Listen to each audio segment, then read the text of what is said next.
தூதுவராக வந்த அந்த உர்வா இப்னு மஸ்ஊத் ஸகஃபி அவர் அந்த நேரத்தில் இஸ்லாத்தை ஏற்றிருக்கல்ல, அவர் கூறுகிறார், லகத் வஃபத்து அலல் முலூக் ولقد وفدت على النجاشي وعلى قيصر وكسرى.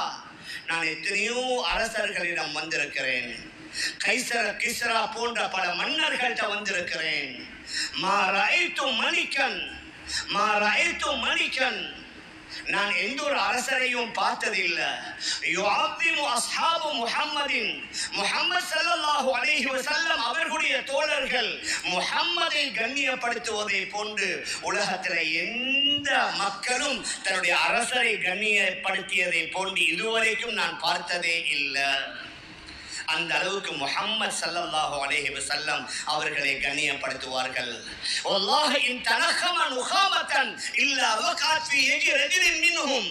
அல்லாஹ் மீது சத்தியமாக அவர் துப்பினா அவருடைய எச்சில் கீழே விழாது, அவர்களில் ஒருவருடைய கையில தான் விழும்.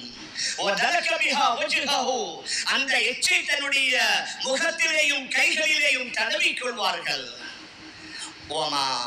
والله إن كان يتوضأ وضوء செய்தால் حتى يقتتلون من وضوئه அவர் wudu செய்து கீழே விழுந்த அந்த தண்ணிக்காக வேண்டி சண்டை பிடித்துக் கொள்வார்கள்.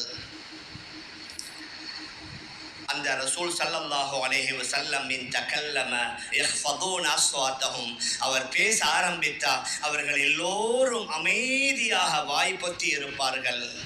وما يحدون إليه النظر நபி அவர்களை ஏறெடுத்தும் பார்க்கவும் மாட்டார்கள், மரியாதையின் நிமித்தமா.